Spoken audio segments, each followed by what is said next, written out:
Buenos días, sean todos bienvenidos a la clase sobre Derecho Tributario. El tema que hoy trataremos es sobre la relación jurídico-tributaria. Lo tenemos la clasificación de los tributos. Los tributos se clasifican en impuestos, tasas y contribuciones. Podemos decir que los impuestos es una prestación tributaria obligatoria, cuyo presupuesto de hecho no es una actividad del Estado referida al obligado y destinada a cubrir los gastos públicos.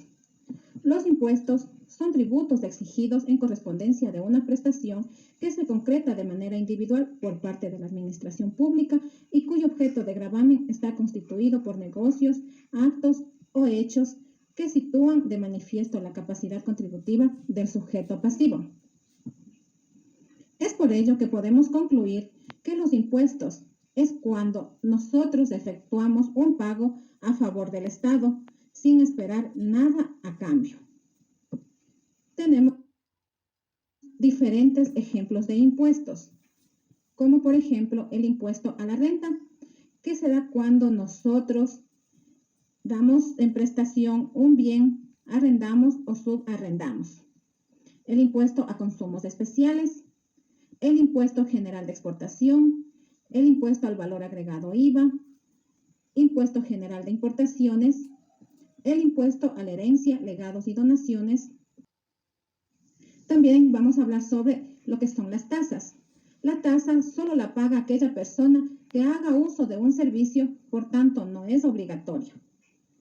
Se impone cuando el Estado actúa como ente público y satisface una necesidad colectiva que se concreta en prestaciones individualizadas que se otorgan a sujetos determinados.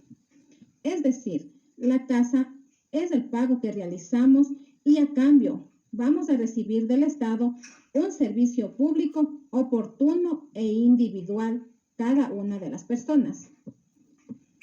Tenemos diferentes ejemplos de lo que son las tasas. Tenemos las tasas por servicios administrativos, tasas por servicios portuarios y aduaneros, tasas por servicios de correos, tasas por servicios de embarque y desembarque, tasas arancelarias, tasas de agua potable, tasas de luz y fuerza eléctrica, tasas de recolección de basura y aseo público, tasas de alcantarillado y canalización. También vamos a hablar sobre las contribuciones. Las contribuciones especiales son tributos cuya obligación tiene como fin el beneficio de los particulares obtienen como realización de una obra pública o de actividades especiales, de mejoras por parte del Estado.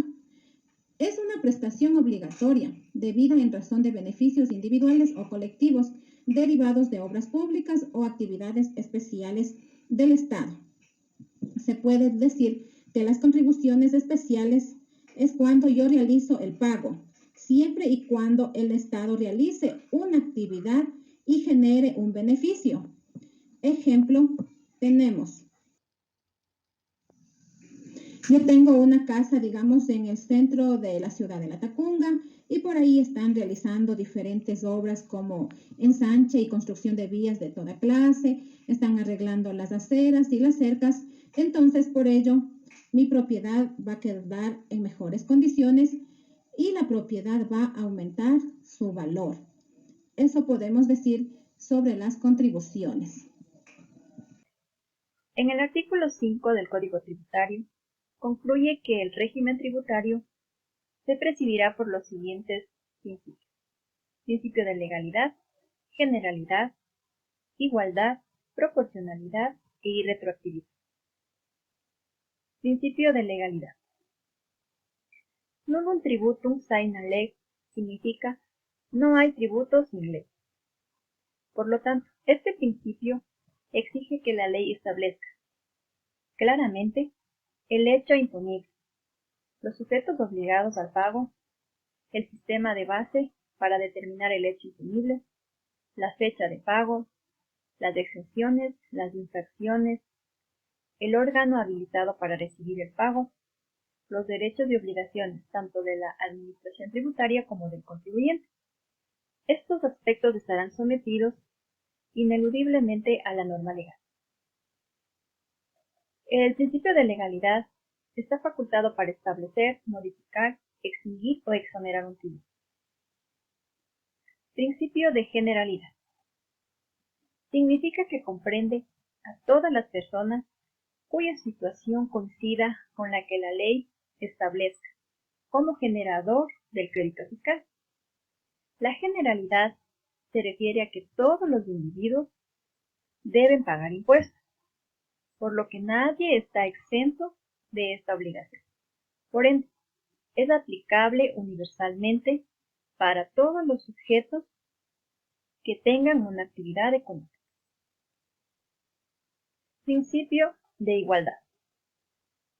La uniformidad se traduce en una igualdad frente a la ley tributaria. Todos los contribuyentes que estén en iguales condiciones deben ser gravados con la misma contribución y con la misma cuota tributaria, lo que traduce que ante la ley todos somos iguales, sin distinción o discriminación alguna.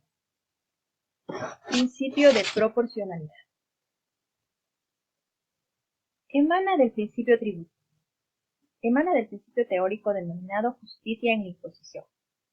En este precepto se establece que los organismos fiscales tienen derecho a cobrar contribuciones y los gobernantes tienen la obligación de pagar, a condición de que tiene un carácter de proporcionalidad y equidad, siendo este el objetivo. El presente principio es una instrucción de instrumentos de políticas económicas generales que sirven para determinar la capacidad económica del contribuyente. Principio de irretroactividad. El régimen tributario rige para lo venidero. No puede haber un tributo posterior con efecto retroactivo.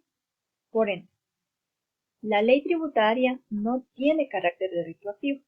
En forma más sencilla y espontánea, este principio permite a las personas tener confianza sobre la ley vigente y conforme a ella celebrar sus transacciones y cumplir con sus deberes jurídicos.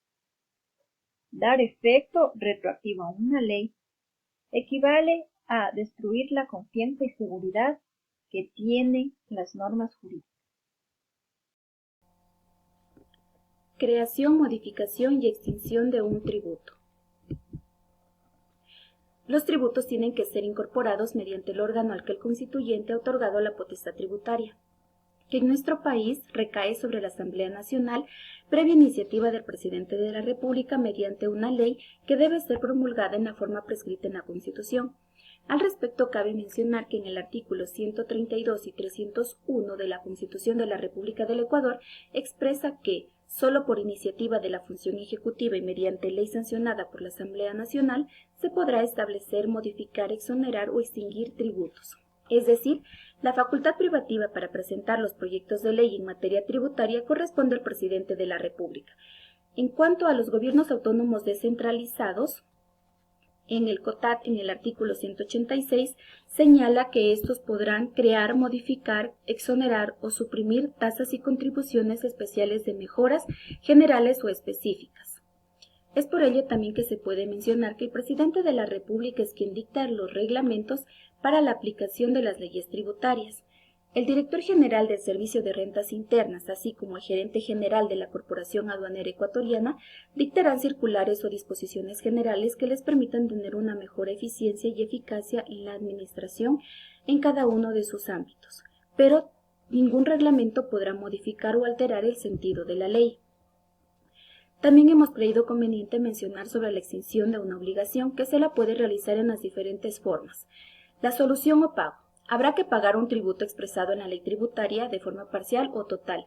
Esto se lo realizará en las oficinas de recaudación y en donde se pueda verificar el hecho generado. En cuanto a la compensación, se da cuando el sujeto pasivo tiene cuentas por cobrar al sujeto activo. Es decir, la diferencia tendrá que ser devuelta o acreditada para el saneamiento de futuras deudas. También tenemos la confusión, que se da cuando el sujeto activo se convierte en deudor de dicha obligación. La remisión, también conocida como condonación o perdón de intereses y multas, pero esto no aplica para el capital o tributo. Por último, tenemos la prescripción de la acción de cobro. La obligación en la acción de cobro de los créditos tributarios y sus intereses, así como de multas por su incumplimiento de los deberes formales, prescribirá en el plazo de 5 años, contados desde la fecha en que fueron exigibles, y en 7 años desde aquella en que debió presentarse la correspondiente declaración, si ésta resultara incompleta o si no se lo hubiere presentado. Es por ello también que podemos decir que los tributos, además de ser medios para recaudar ingresos públicos, servirán como instrumento de política económica general, estimulando la inversión, la reinversión, el ahorro y su destino hacia los fines productivos y de desarrollo nacional, atenderán a las exigencias de estabilidad y progresos sociales y procurarán una mejor distribución de la riqueza nacional. Buen día, mi nombre es Maribel Pinto y a continuación voy a tratar el tema sobre la relación jurídica tributaria sobre los actos administrativos, presunción de legitimidad y ejecutoriedad.